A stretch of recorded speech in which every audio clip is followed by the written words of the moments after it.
नमस्कार बच्चों, जैसा कि पिछले वीडियो में आपने निश्चित समाकलन तथा उसके प्रगुणों के बारे में अध्ययन किया था, उसी क्रम में आज हम लोग उससे संबंधित कुछ प्रश्नों को लेकर के चलेंगे और साथ ही साथ डेफिनेट इंटीग्रल के प्रश्नों को गामा फलनों के सहायता से कैसे हल करेंगे ये भी सीखेंगे।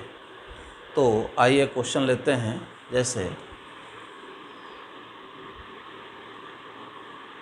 0 से π/2 sin square x divided by sin x plus cos x dx, equation number 1। ध्यान देना आपको बच्चों, डेफिनेट इंटीग्रल के जो भी प्रश्न आए उसे हमेशा आई मान करके ही हल करें, जिससे कि जब भी कभी आपको आवश्यकता पड़ेगी समीकरण बना करके जोड़ सकते हैं, घटा सकते हैं, जिससे कि कैलकुलेशन आसानी से आप कर सकें। तो I is equal to 0 to π/2 sine square x को हम लिख सकते हैं sine square π/2 minus x divided by sine π/2 minus x plus cos π/2 minus x into d x. ऐसा इसलिए लिखा जा सकता है क्योंकि हम प्रॉपर्टी नंबर 4 का उपयोग कर रहे हैं। 0 से f x d x is equal to 0 से f of a minus x, यानी कि जहाँ जहाँ एक्स है वहाँ हम लिखेंगे π/2 माइनस एक्स। क्लियर? तो ये जो होगा आई की वैल्यू चेंज हो जाएगी 0 to π/2 cos square x divided by cos x plus sine x. तो आप इसे चेंज भी कर सकते हैं, पहले लिख लें साइन एक्स, उसके बाद cos x d x, equation number 2। अब देखिए ज़रा सा, इन दोनों को हम ऐड कर सकते हैं। This implies that 2i is equal to, आप लिख सकते हैं इक्वेशन 1 प्लस 2। तो 2i इज इक्वल टू आपका मिल जाएगा 0 to π/2, दोनों का लिमिट है, दोनों इंटीग्रेशन की, तो हम बाहर कर सकते हैं sine x plus cos x, और ऊपर लिख सकते हैं sine square x plus cos square x d x, equation this is equal to, तो i इज इक्वल टू हो जाएगा 1/2 0 to π/2, इसकी वैल्यूज हो जाएगी 1, तो dx by sine x plus cos x. ठीक है बच्चों, अब इसे हल करने के लिए हम जो है 1/√2 से गुणा करेंगे और भाग देंगे। तो 1/√2 दोनों में तो गुणा हो गया, तो यहाँ भी 1/√2 से आपको गुणा करना होगा। तो यह इज इक्वल टू हो गया 1/2√2 0 to π/2। यहाँ पे देखिए, हम इसको चाहें तो साइन के फार्मूले में बदल दें या कॉस के। अगर इसको कॉस π/4 मानेंगे तो sine x cos π/4 plus cos x sine π/4, तो क्या हो जाएगा साइन एक्स प्लस π/4। या आप चाहें तो कॉस का बना लें, तो ये हो जाएगा, कॉस का बनाएंगे तो dx by cos a cos b plus sine a sine b, तो कॉस ए माइनस बी, तो π/4। क्लियर? जहाँ से इसकी वैल्यूज 1/2√2 0 to π/2 रहेगा ही, और ये होगा 1/cos sec x minus π/4 dx। अब यहाँ पे आप चाहें तो इसको t माने या तो बिना t माने भी आप सॉल्व कर सकते हैं, क्योंकि इसमें कोई वेरिएशन नहीं दिख रहा है। dx dt इक्वल होंगे और फाइनली आप आंसर लिख सकते हैं। क्या हो जाएगा बच्चों? तो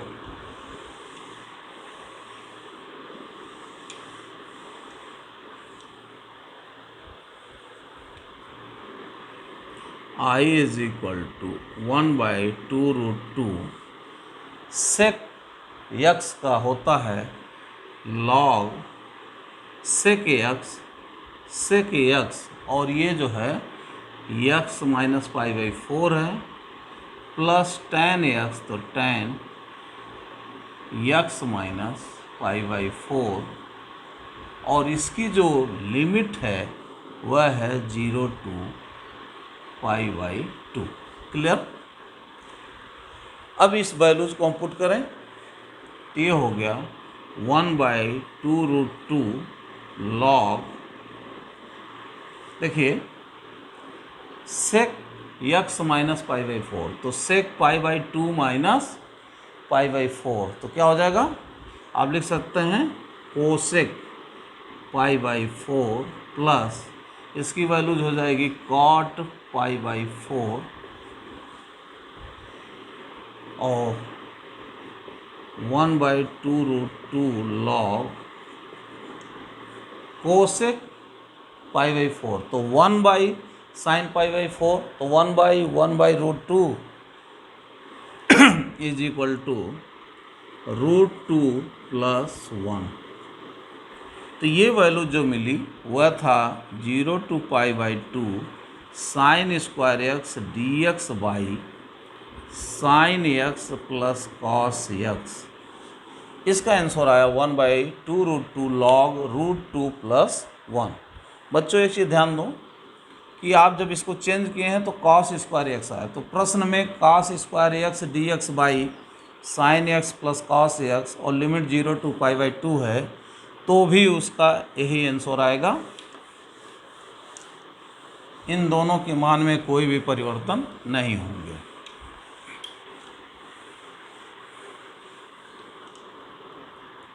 क्लियर। एक प्रश्न और ले लेते हैं और वह है I is equal to 0 to π/2 log sin x dx। 0 to π/2 log sin x dx। तो I is equal to 0 to π/2, अगर हम प्रॉपर्टी नंबर 4 लगाएंगे तो आएगा log sin π/2 माइनस x यानी कि cos x dx। तो इसे बना लीजिए इक्वेशन नंबर 1 और इसे बना लीजिए इक्वेशन नंबर 2। दोनों को ऐड कर दीजिए 1 + 2 implies that 2I is equal to 0 to π/2 log, देखिए आप इसे लिख सकते हैं log sin x plus log cos x, और जब log m plus log n होता है तो हम लिख लेते हैं log m इंटू n। तो उसके सिस्टम से हो जाएगा sin x into cos x। अब आप चाहें तो 2 से गुणा कर दें और 2 से भाग दे दें। तो this implies that 2I is equal to, यहाँ पे आप लिख लीजिएगा बाई प्रॉपर्टी नंबर 4। आप ये ध्यान दीजिए मैक्सिमम प्रश्न जो है प्रॉपर्टी नंबर 4 पे हल होते हैं, या ऐसे समझें जिस भी प्रश्न में लिमिट 0 लोअर लिमिट 0 से लेकर के कुछ भी होगा तो वह संभवतः प्रॉपर्टी नंबर 4 से ही हल होंगे। 0 to π/2, यहाँ देखिए इसकी वैल्यूज़ क्या हो गई, log 2 sin x cos x तो होता है sin 2x dx, और इसे हम अलग कर सकते हैं log 2 बाहर कर सकते हैं तो हो जाएगा 0 to π/2 log 2 dx। यहाँ देखिए property number 0 to π/2 2x equal to t मान लीजिए, let 2x is equal to t, तो dx is equal to 1/2 dt।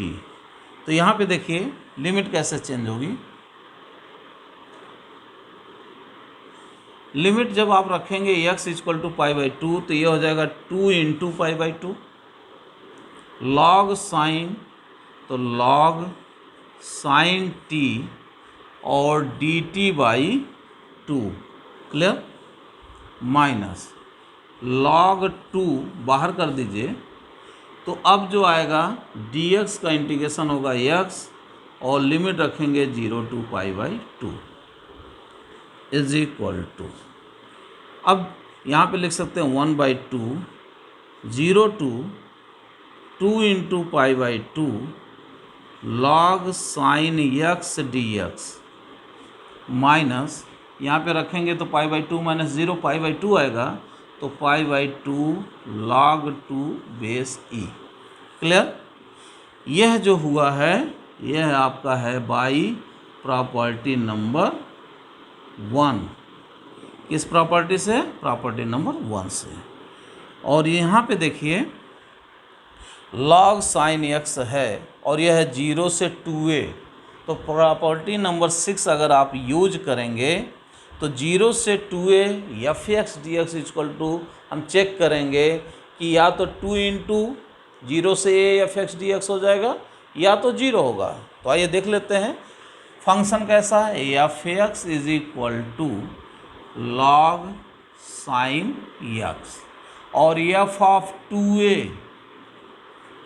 Minus x, f of 2a minus x रखेंगे तो इसे लिखेंगे log sine 2 pi by 2 minus x is equal to log sine pi minus x क्या होता है? x, और यह इज इक्वल टू क्या हो गया? एफ एक्स के।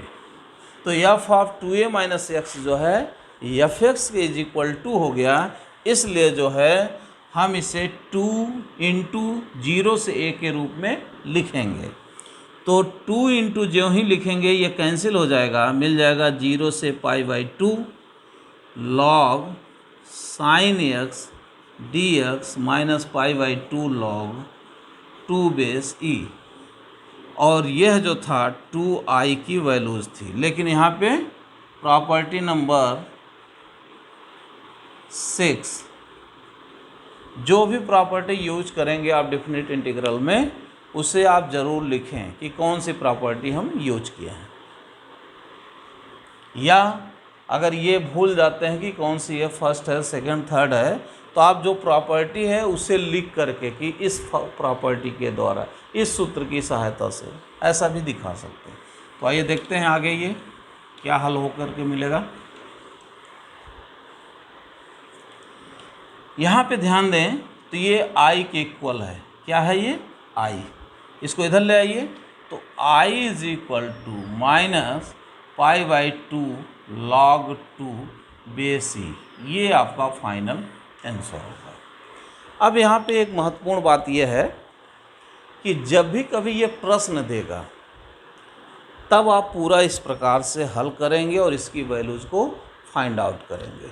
लेकिन बहुत सारे ऐसे प्रश्न होंगे जिन प्रश्नों को हल करते समय आपको बीच के स्टेप में कहीं मिल जाए कि 0 to pi by 2 log sine x, तो वहाँ पर इसे सूत्र की सहायता से सीधे सीधे हल कर देंगे और इसकी वैल्यूज पुट कर देंगे कि minus pi by 2 log 2 base e ही रख देंगे सीधे। क्लियर?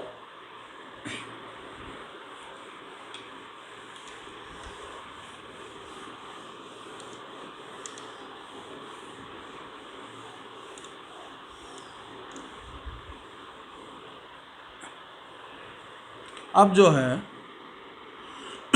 गामा फंक्शन क्या होता है? गामा n, जिसे हम कहते हैं 0 to infinite e to the power minus x into x to the power n minus 1 dx। यह जो हो इसे हम गामा फंक्शन कहते हैं।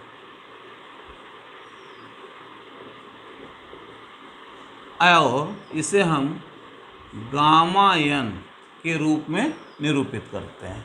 इसको हम गामा पढ़ते हैं। आप ऐसे कह सकते हैं, यल इस प्रकार से बनाते हैं, इसे उल्टा कर दीजिए तो क्या हो जाएगा? गामा। गामा का चिन्ह हो जाएगा। इस प्रकार से भी आप कर सकते हैं। ठीक है बच्चों। तो अब जो है कुछ गामा फलन के वैल्यूज आएंगे, उन्हें हम रखेंगे, उसको याद करेंगे सूत्र की तरह और बहुत सारे प्रश्नों में इसको हल करके। आइए देखते हैं।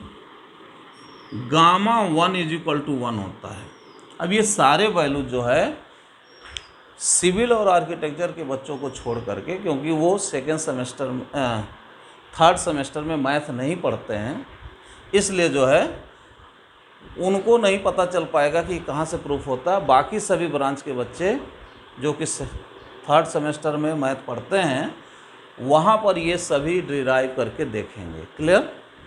तो गामा 1 = 1 आपको ये सभी याद कर लेना है। गामा 1 = 1, गामा 2 = भी 1 होता है, गामा 3 = फैक्टोरियल 2 या जिसकी वैल्यूज हम 2 कह सकते हैं, गामा 4 = फैक्टोरियल 3 यानी कि 3 × 2 = 6 कहेंगे, गामा 5 = 4 × 24 होगा। इस प्रकार से आप कह सकते हैं कि गामा n+1 जो होगा वो फैक्टोरियल n होगा। कब? जबकि n कोई धनात्मक पूर्णांक है, पॉजिटिव इंटीजर है, तब इसकी वैल्यू जो होगी फैक्टोरियल n हम लिखेंगे। गामा 1/2 जो होता है उसे हम √π से निरूपित करते हैं, इसकी वैल्यूज √π होगी। साथ ही साथ जब हम निकालेंगे गामा 3/2 का मान, तो इस सूत्र की सहायता से न निकाल करके यह जो सूत्र होता है gamma n+1 = n gamma n, इस सूत्र से निकालेंगे। तो यहाँ पे इसका उपयोग करके हम लिख सकते हैं कि 1/2 + 1 गामा 1/2 + 1 = 3/2 होगा। तो यहाँ से फार्मूला कहता है कि n का मान यहाँ क्या है 1/2, तो 1/2 गामा 1/2 और ये इक्वल टू हो गया 1/2 × √π, क्योंकि गामा 1/2 का मान होता है √π। इसी प्रकार से गामा 7/2 जब आप निकालेंगे तो लिखेंगे 5/2 गामा 5/2, क्योंकि 5/2 + 1 = हो जाएगा आपका 7/2। तो 7/2 = 5/2 गामा 5/2, और 5/2 की वैल्यूज जब गामा का हम निकालेंगे तो वह होगा 3/2 गामा 3/2, क्योंकि 5/2 = 3/2 + 1। अगेन जब इसको निकालेंगे तो होगा 1/2 गामा 1/2 और इसकी वैल्यूज होगी √π। अर्थात जैसे जैसे आप 7/2, 9/2, 11/2 करेंगे, इस सूत्र की सहायता से हम निकालते चले जाएंगे। तो ये सारे सूत्र जो है आपको याद रखने हैं। एक बार फिर से देख लें। गामा 1 = 1, गामा 2 = भी 1, गामा 3 = 2 होता है, जिसे हम फैक्टोरियल 2 भी दर्शा सकते हैं। गामा 4 = फैक्टोरियल 3 के रूप में 3 × 2 = 6, गामा 5 = 4 × 3 × 2 × 1 भी कह सकते हैं, तो इक्वल टू 24। इसी तरह से जब गामा 6 की वैल्यूज करेंगे तो यहाँ आगे क्या हो जाएगा, 5 से शुरू होगा, 5 × 4 × 3 × 2 × 1। इसी तरह से जब गामा 7 होगा तो 6 से शुरू हो जाएगा। इस प्रकार से आप आगे बढ़ते जाएंगे। दूसरे तरफ जब हम 1/2 वाले के रूप में गामा के फलनों को देखेंगे तो गामा 1/2 = √π, गामा 3/2 हम निकालेंगे तो 1/2 + 1 लिखेंगे इस सूत्र की सहायता से, जो है gamma n+1 = n gamma n। Clear. तो 1/2 गामा 1/2 = 1/2 √π। गामा 7/2 का मान हो गया 5/2 गामा 5/2, फिर 5/2 को आपने तोड़ा 3/2 गामा 3/2, फिर 3/2 को तोड़ा 1/2 गामा 1/2। इस प्रकार से आप चाहें तो गामा 11/2 का मान आप निकाल सकते हैं। कैसे निकलेगा? लिख सकते हैं 11/2 इक्वल टू 9/2 प्लस 1। यानी आप ऐसे कह सकते हैं कि जिस भी गामा की वैल्यूज निकालनी उसमें से 1 घटा दीजिए और वहाँ से आप 7/2, 5/2 इस प्रकार का पैटर्न बना लीजिए, या 9/2, 7/2, 5/2, 3/2, 1/2 और लास्ट में गामा 1/2 बचेगा जिसकी वैल्यूज होगी √π। क्लियर? अब इन सब की वैल्यूज के साथ आपको यह जो सूत्र है जिसका उपयोग करेंगे डिफिनिट इंटीग्रल के प्रश्नों को हल करने के लिए, उसे चेक कर लेते हैं। वह है 0 to π/2 sin x to the power p into cos x to the power q dx is equal to gamma p plus 1/2 into gamma q plus 1/2 divided by 2 gamma p plus q plus 2/2। ठीक है? इस सूत्र की मदद लेकर के हम लोग बहुत सारे प्रश्नों को बड़ी ही सुगम आसानी से हल कर सकते हैं बिना इंटीग्रेशन किए हुए। क्लियर? एक बार इसको फिर से ध्यान से समझ लें। 0 to π/2 sin x to the power p cos x to the power q dx is equal to gamma, यह जो घात है उसमें एक जोड़ेंगे और 2 से डिवाइड करेंगे जो आएगा। इसी तरह इसके घात में 1 जोड़ेंगे, जो आएगा उसमें 2 से डिवाइड करेंगे अपॉन 2 और इन दोनों को जोड़ के लिखेंगे। क्लियर? तो जोड़ेंगे तो p plus q plus 1 plus 1 2/2। अब आइए एक प्रश्न लेते हैं, लेकिन इस सूत्र का उपयोग तभी आप कर पाएंगे जबकि लिमिट 0 से π/2 दी गई हो प्रश्न में, अथवा आप इसे हल करके किसी भी प्रश्न को लिमिट बदल लीजिए 0 से π/2 में आ जाए और यह जो फलन है वह साइन का हो तो कास के पावर 0 लिख करके हल कर लेंगे। कास केवल दिया है तो साइन के पावर 0 हल करके लिख लेंगे, या तो साइन और कास हो, किसी अन्य फलन के लिए ये लागू नहीं होता है। ठीक है? जैसे लिख दे sine x to the power 7 dx। Clear? 0 to π/2 sin x to the power 7 dx I is equal to, तो आप देखिए यहाँ से अगर इसको हम बदलना चाहें तो लिख सकते हैं π/2 sin x to the power 7 into cos x to the power 0 dx। अब सूत्र जो बना लिखेंगे गामा 7 प्लस 1 कितना होगा 8/2 दैट इज 4, गामा 0 प्लस 1 यानी 1 होगा divided by 2 gamma p plus q यानी 7 प्लस 0 7 ही होगा प्लस 2 9, तो 9/2। अब इसे हल करेंगे। गामा 4 का मान जब लिखेंगे तो 3 इंटू 2 इंटू गामा 1/2 क्या होता है √π डिवाइडेड बाई, इसकी वैल्यू जो होगी 2 इंटू यहाँ पर हल करेंगे तो 7/2 से शुरू होगा 7/2 5/2 3/2 1/2 और इंटू गामा 1/2 का मान हो जाएगा √π। अब जो चीज़ें कैंसिल हो रही हैं उनको कैंसिल आप कर दीजिए, जैसे इससे ये कैंसिल कर दीजिए और 3 से 3 कैंसिल कर दीजिए, √π से √π, तो ये दो मिल करके ऊपर हो जाएगा 16। ठीक है? और डिवाइडेड बाई 35, ये आपका फाइनल आंसर होगा। ठीक है? इस प्रकार से हम एक प्रश्न और ले लेते बच्चों, उसको भी देख लीजिए।